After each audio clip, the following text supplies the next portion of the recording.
A football team vanished after practice. 16 weeks later, the discovery sent shockwaves through the town. The stadium lights at Castor Field High cast long shadows across the practice field as Coach Miller's whistle signaled the end of Thursday evening's session. The crisp autumn air carried the scent of freshly cut grass and sweat as the varsity football team, the pride of this small Midwestern town, gathered their gear. Beyond the chain-link fence, headlights dotted the parking lot where parents waited, scrolling through phones and sipping cooling coffee from travel mugs. "Good hustle today, gentlemen," Coach Miller called out, clipboard tucked under his arm. "Remember, film review tomorrow afternoon. Coach Harmon will take you through the defensive breakdowns." The mention of assistant coach Harmon drew a few glances among the players. At 32, Elliot Harmon was the newest addition to the coaching staff, hired just 3 months ago with impressive credentials and an intensity that had already transformed the Cougars' defensive line. With his military-like precision and connections to several Division I programs, Harmon had quickly become the team's ticket to scholarship opportunities. As Coach Miller headed toward his car, Harmon lingered behind, checking his watch. "Varsity squad, hold up," he called, his voice cutting through the evening air. "Got something special for you tonight." The 17 boys of the varsity team paused, exchanging curious glances. Quarterback Tyler Jensen shifted his helmet to his other arm. "Coach, my mom's waiting. This won't take long." Harmon interrupted, a strange smile playing at his lips. "It's about that opportunity one mentioned last week. The exclusive training program?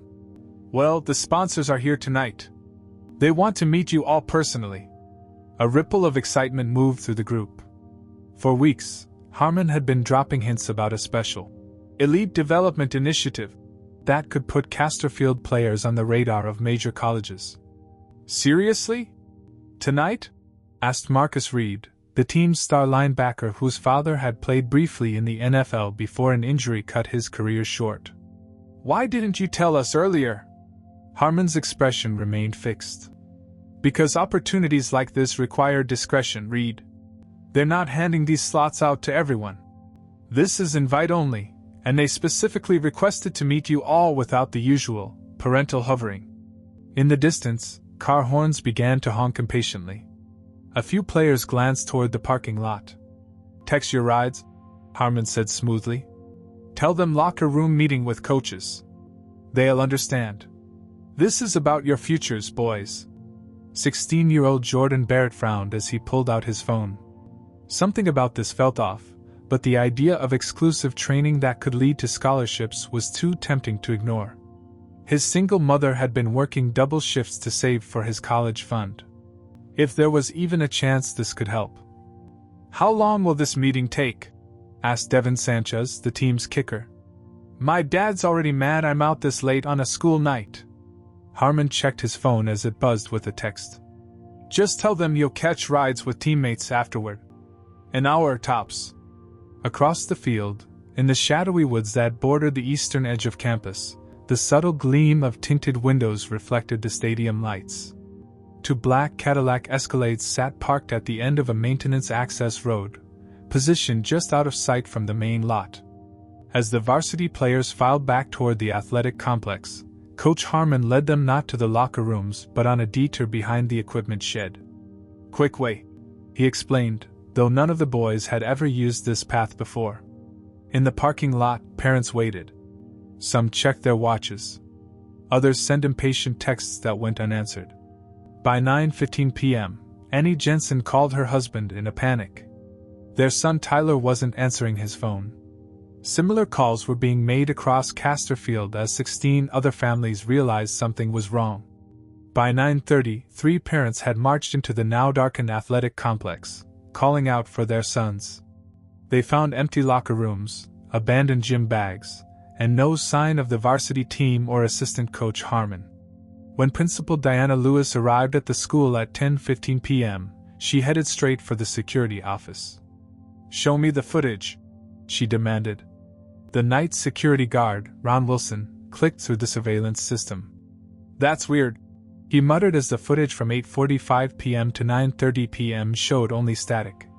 By midnight, 17 sets of parents crammed into the Casterfield police station, clutching team photos and cell phone numbers that all went straight to voicemail.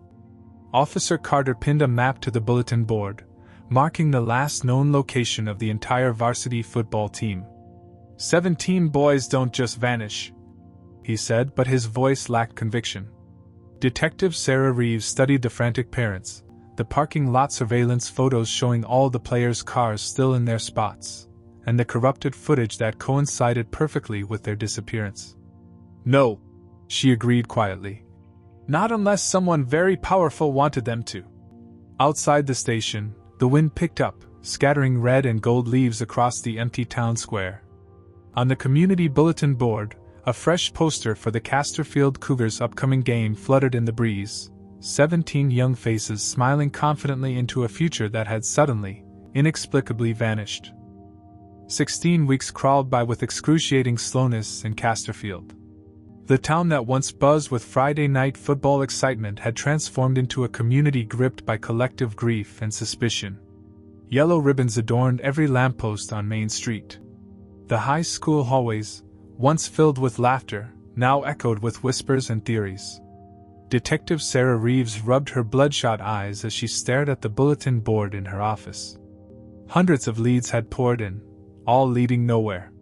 The FBI had taken over the investigation, relegating her to a supporting role, but she couldn't let go.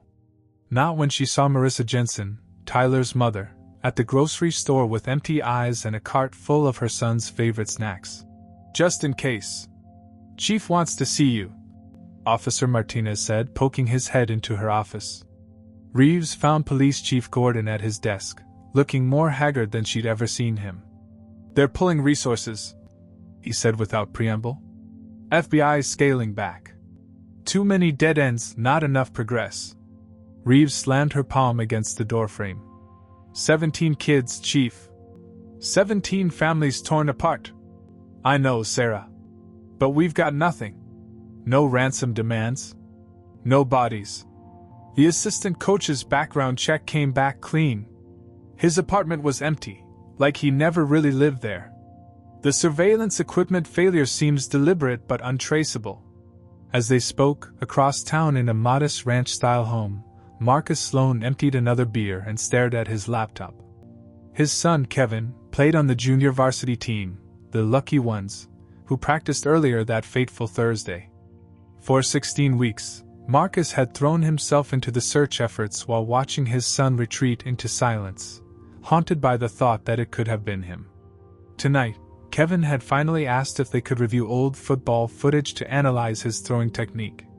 Sure, kid, Marcus had said, grateful for any spark of normalcy. He opened his drone footage folder, a hobby he'd picked up to help Kevin improve his game. He clicked through files labeled by date until he found footage from that Thursday. He'd been filming from Harker's Hill, overlooking the practice fields, capturing Kevin's final throws before heading home. Wait, Kevin said suddenly, pointing at the screen. Go back. Marcus rewound the footage. The main practice had ended. Most parents were driving away. But the camera had continued recording, its high angle capturing not just the main field but the entire athletic complex and the wooded area beyond. There, Kevin whispered. What are those? At the edge of the frame, barely visible in the gathering dusk, 2 black SUVs sat parked on the maintenance road behind the athletic complex. Marcus leaned closer. When was this taken? Timestamp says 8:52 p.m. Kevin replied, his voice trembling. They watched in stunned silence as the footage showed the varsity team, distant figures in the school's red and gold colors, jogging not toward the locker rooms but toward the tree line where the vehicles waited. Oh my God! Marcus breathed. They weren't taken from the locker room. They went willingly. He fumbled for his phone, hands shaking as he dialed Detective Reeves. 2 hours later, the police station hummed with renewed energy. The footage played on a large monitor as FBI agents, local police, and school officials watched in disbelief. The zoom and enhancement revealed more details. Coach Harmon leading the group, the boys following in formation, not a single one breaking away or showing signs of struggle. This changes everything, Agent Phillips from the FBI said. Not a random abduction. This was planned, coordinated. Principal Lewis stared at the screen, her face ashen. Those vehicles, they're not just any SUVs. They're Cadillac Escalades with privacy glass. Leonard Vexley drives the same model. Who? Reeves asked, looking up from her notepad. Leonard Vexley. Tech billionaire. Moved to the area last year. Bought that gated estate on the north side of town. Principal Lewis swallowed hard. He donated $250,000 to our athletic department in August. Specifically requested the money go towards specialized coaching staff. The room fell silent as connections formed in everyone's minds. Vexley insisted on personally approving Coach Harmon's hire. Lewis continued, her voice barely audible. I thought it was just a donor being particular about his investment.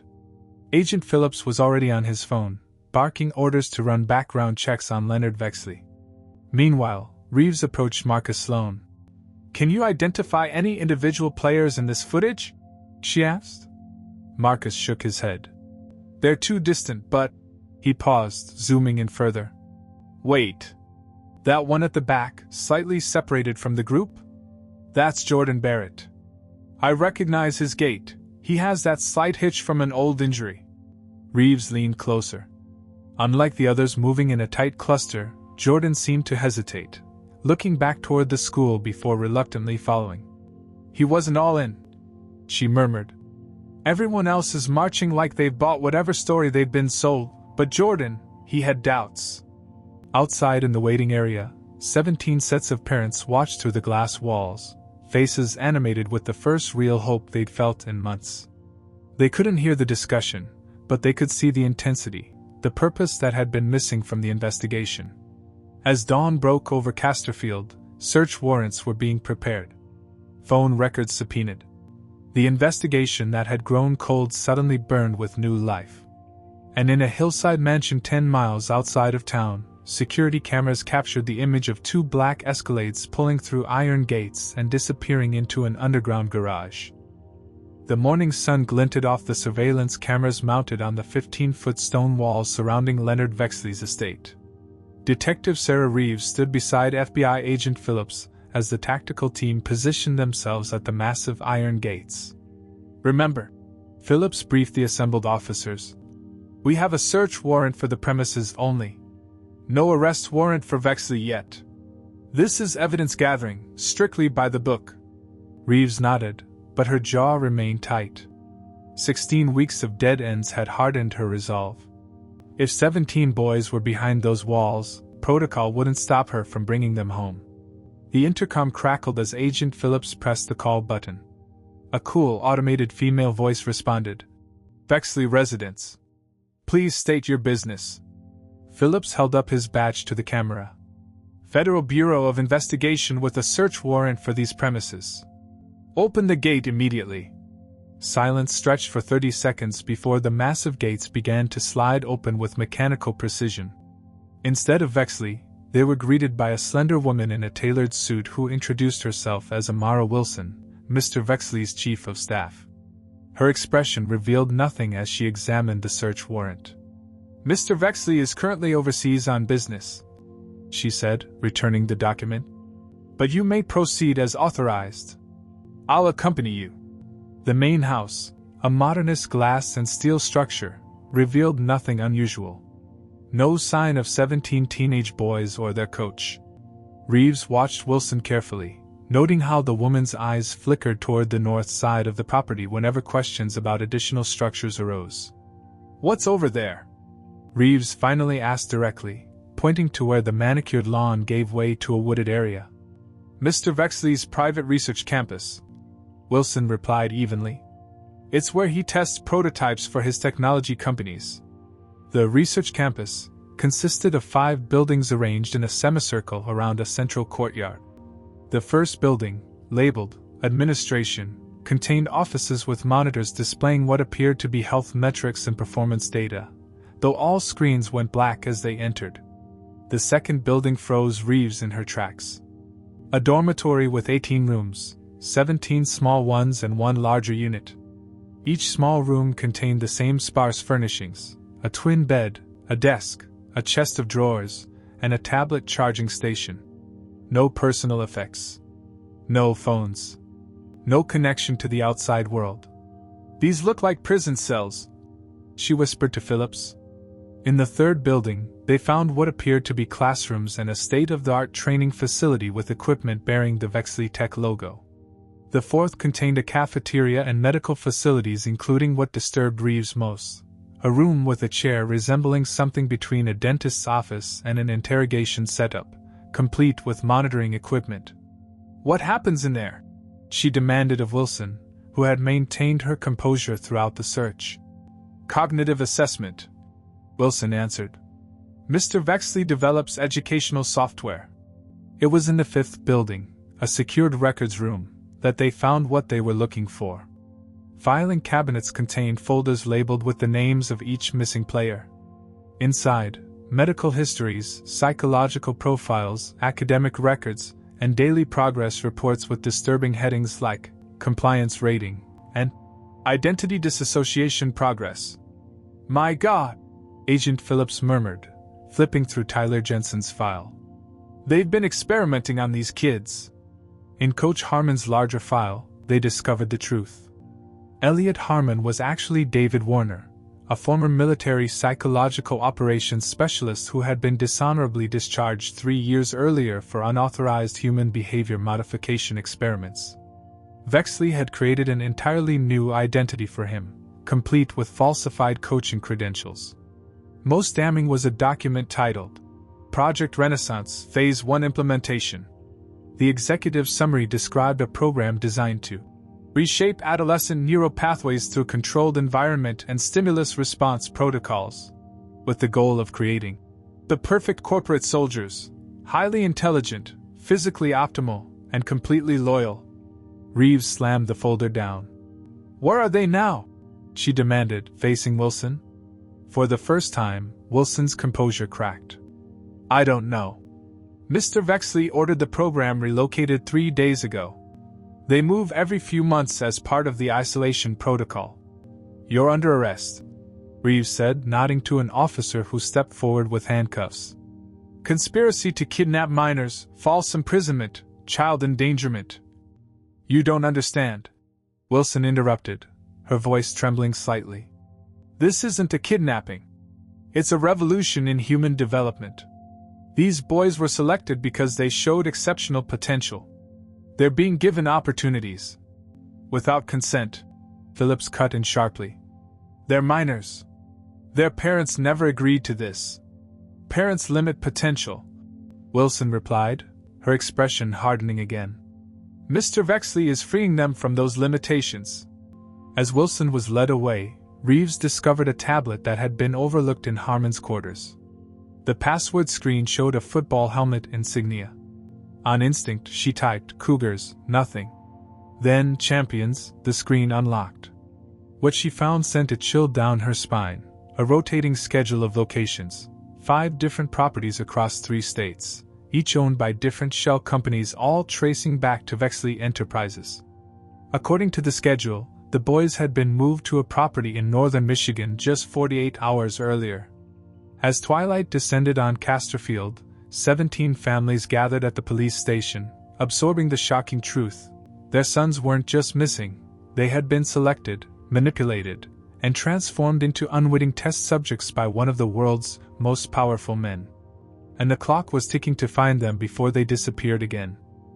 The Black Hawk helicopter cut through heavy cloud cover as it approached the coordinates in northern Michigan. Detective Reeves clutched the tablet containing the damning evidence as she peered out the window at the dense forest below. Beside her, Agent Phillips coordinated with local authorities through his headset, his expression grim. "ETA 3 minutes," the pilot announced. Dawn was breaking over the rugged landscape as they descended toward a clearing where several FBI vehicles and Michigan State Police cars waited. The second property on Vexley's rotation schedule sat nestled in the remote wilderness, a modernist compound built into the side of a steep hill, almost invisible from ground level. "Thermal imaging confirms multiple heat signatures inside," a tactical officer reported as Reeves disembarked. 17 smaller figures clustered in the east wing, one larger figure patrolling the corridors. Reeves felt her heart pound. After 16 weeks of dead ends, they were finally close. The question now wasn't just about rescue, but recovery. What condition would they find these boys in? The tactical team moved into position with practiced efficiency. Unlike the Casterfield estate, there would be no polite ringing of doorbells. The element of surprise was critical. At precisely 6:42 a.m., the raid commenced with synchronized precision. Flashbang grenades disoriented whoever was inside while tactical teams breached 3 entry points simultaneously. Reeves and Phillips waited with the second wave, hearts hammering as radio communications crackled with status updates. East wing secured. West wing clear. We have one adult male in custody. Matches description of Coach Harmon. Phillips nodded to Reeves. Let's go. They entered through the main entrance, moving past officers securing rooms filled with monitoring equipment, classrooms with strange motivational slogans on walls, and a central command center with 18 screens, each labeled with a player's name and scrolling biometric data. But when they reached the dormitory section, they found empty beds. 17 of them, freshly made, with folded uniforms at the foot of each one. "Clear!" called an officer, confusion evident in his voice. "The thermal signatures," Reeves began. "In here!" Another agent called from down the hallway. They rushed to a room filled with sophisticated mannequins fitted with heating elements and programmable movement mechanisms. Each one roughly the size and shape of a teenage boy, each one emanating the heat signature of a human body. "Decoys," Phillips said in disbelief. "He knew we were coming." Harmon, or Warner, sat handcuffed in what appeared to be an office, his military posture intact despite the circumstances. He looked up without surprise as Reeves and Phillips entered. "Where are they?" Reeves demanded. Warner's smile was cold. "You're asking the wrong question, detective. We don't have time for games," Phillips snapped. "It's not a game. It's evolution," Warner replied calmly. "You should be asking why this program exists at all. What Mr. Vexley is creating." As they interrogated Warner, teams searched the compound. What they found painted a disturbing picture of methodical psychological manipulation. Daily schedules posted on walls showed grueling regimens, 5 a.m. wake-ups, physical training, academic drilling, cognitive restructuring sessions, and something called loyalty reinforcement. In the medical wing, they discovered files documenting medications administered to maintain optimal compliance and reduce emotional volatility. Blood work, brain scans, psychological evaluations, all meticulously recorded and analyzed. Most disturbing were the video logs. Footage showed the boys from their arrival, confused but willing participants who believed they were part of an elite training program, to their transformation weeks later, uniformed, heads shaved, responding to numbers rather than names, moving with eerie synchronicity. "My God!" whispered Reeves as she watched Tyler Jensen, once an exuberant quarterback with college dreams, stare blankly into a camera and recite, "I exist to serve the greater vision. Individual desires create weakness. Collective purpose creates strength." Warner watched her reaction with clinical interest. "Impressive, isn't it? 16 weeks to completely rewire neural pathways established over 16 years. You've destroyed these kids," Phillips growled. "We've improved them," Warner corrected. "Removed the programming society installed and replaced it with something more efficient. No more wasted potential on trivial pursuits or emotional attachments." A young agent burst into the room, face flushed with excitement. "We found something.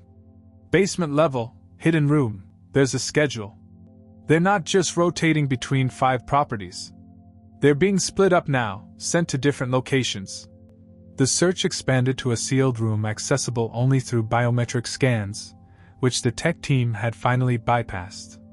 Inside, detailed transportation manifests revealed that 3 days earlier, the 17 boys had been divided into smaller groups and distributed across various Vexley properties throughout the country. "He's dispersing them," Phillips realized. making it impossible to recover them all at once. But taped under a desk drawer, they found something unexpected, a handwritten note on the back of a food wrapper. Jordan Barrett, Group C, Montana Facility. Fighting their control. Remember who you are. Reeves stared at the hasty scrawl. Someone's resisting. Someone left us a breadcrumb. As they expanded the search to dozens of Vexley's properties across the country, the terrible reality sank in.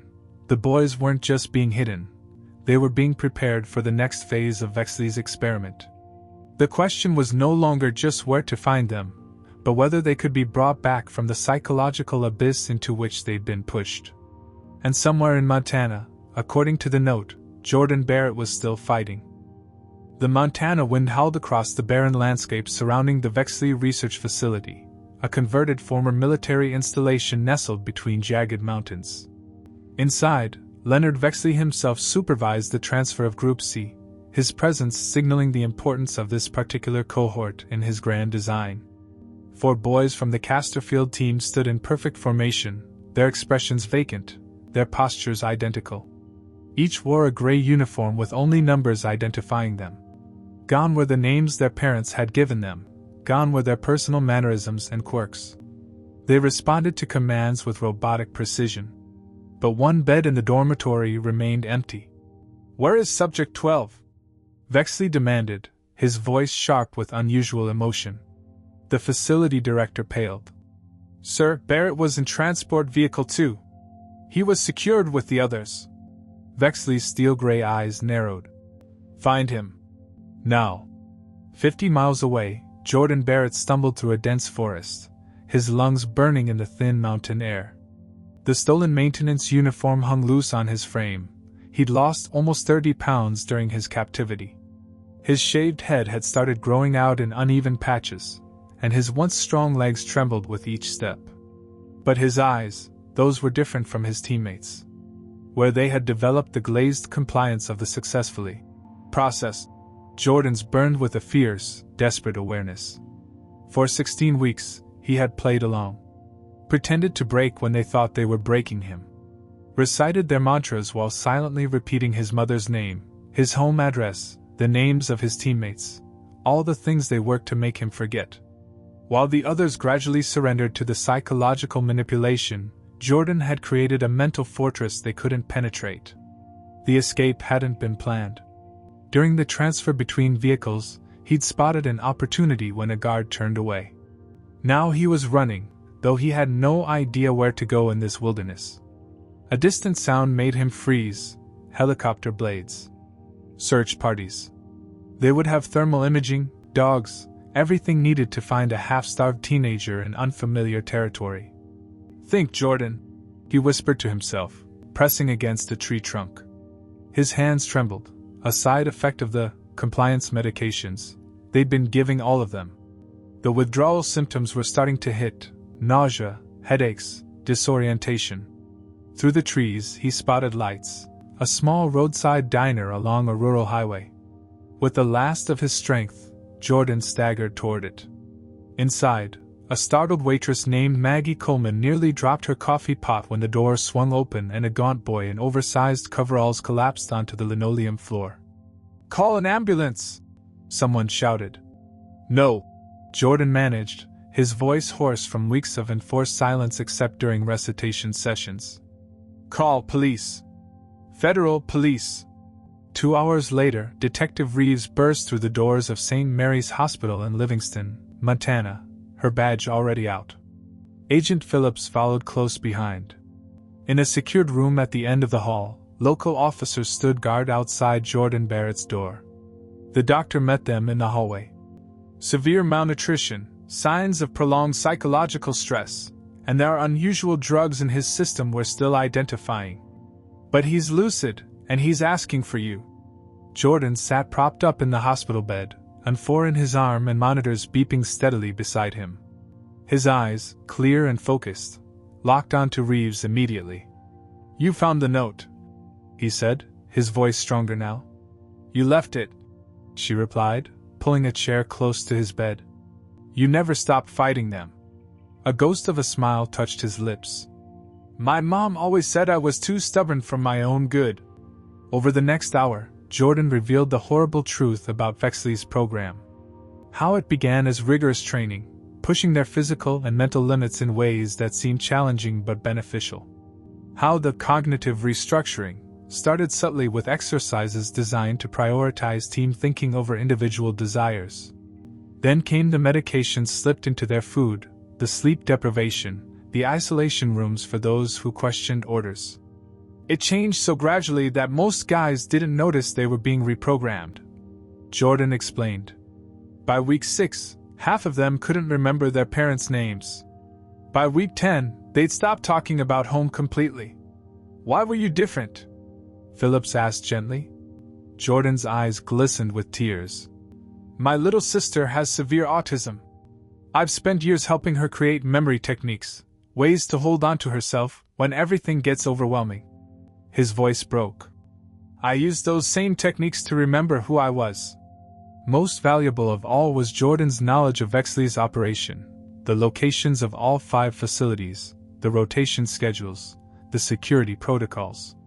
He drew maps from memory, identified key personnel from photographs, explained the daily routines that would allow rescue teams to find the optimal moment to strike. The others, Jordan said, gripping Reeves' hand with surprising strength. They're still in there somewhere. They haven't been erased, just overwritten. I know because sometimes, in their sleep, they'd say things, names, places from before. Tyler called for his mom once. A single tear slid down his hollow cheek.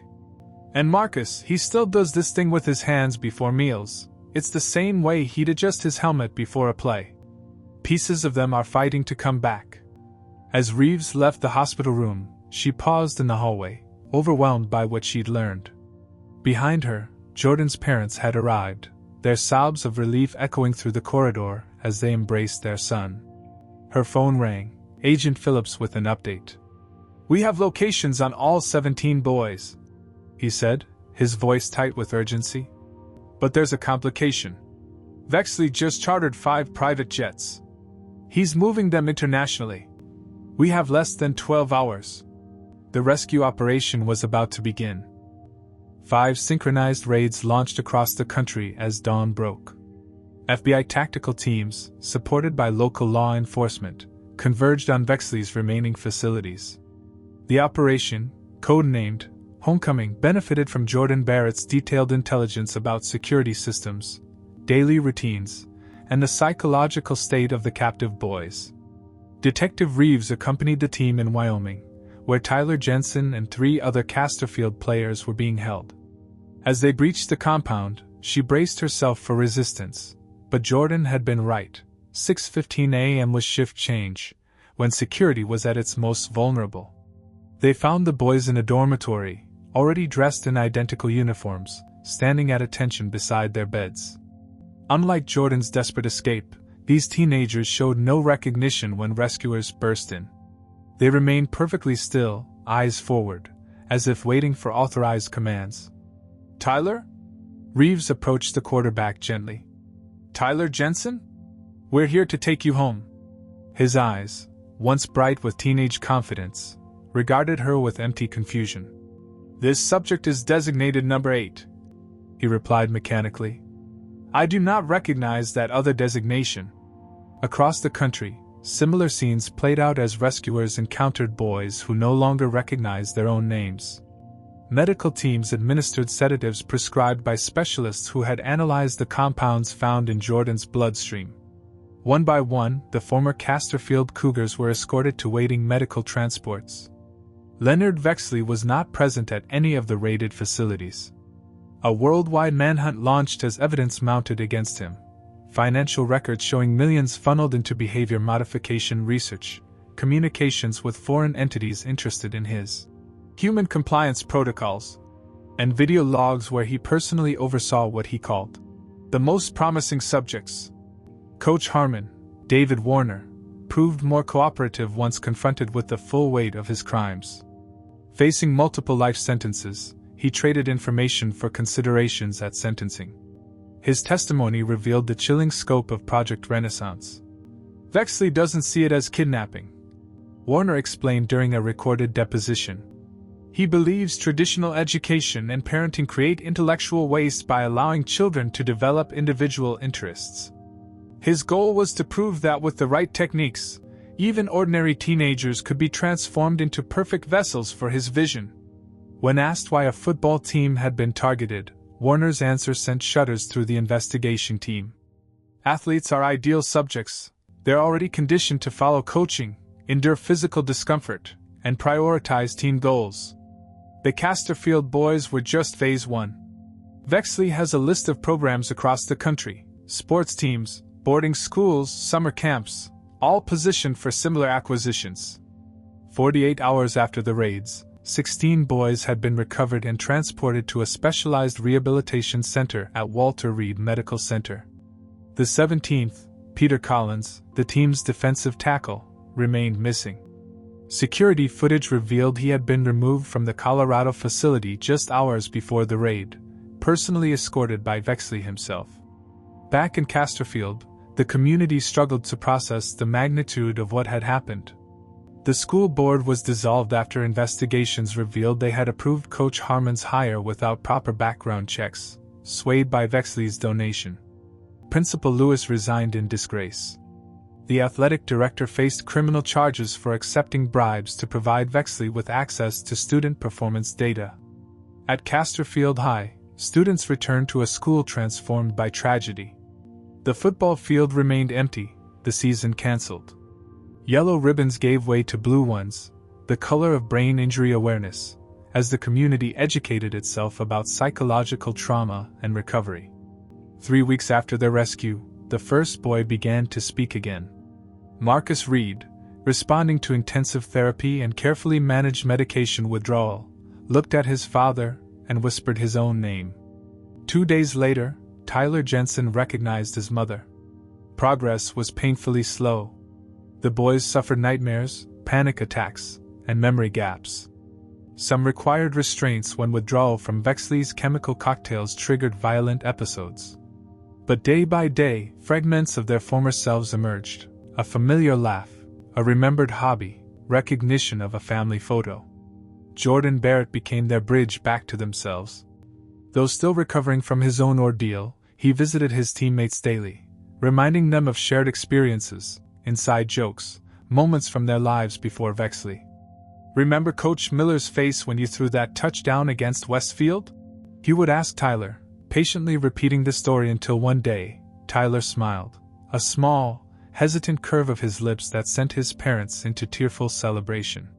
6 months after their rescue, 13 of the 17 boys had returned home, though all continued intensive outpatient therapy. 3 remained hospitalized with more severe psychological damage. And Peter Collins remained missing, his parents keeping a constant vigil by their phone. Then came the anonymous tip that would change everything. A maintenance worker at a private airstrip in Vancouver reported seeing a teenager matching Peter's description boarding a private jet with a man resembling Vexley. Their destination, a remote compound in northern Norway. International arrest warrants were issued. Interpol alerts went live. Assets were frozen across 37 countries. Leonard Vexley, once celebrated as a visionary technocrat, became one of the FBI's 10 most wanted. On a crisp autumn day, 1 year after the team's disappearance, the Casterfield community gathered on their football field. 16 boys, some still using canes or wheelchairs, some still struggling to make eye contact, but all undeniably themselves again, formed a circle at midfield. In the center, they placed a jersey bearing Peter Collins' number, alongside a promise written in their own handwriting. "We remember who we are. We remember who you are. We will find you." Above the stadium, a new scoreboard flickered to life, donated by families across the county. Beneath the Casterfield Cougars logo shone a simple message: "Never again without answers."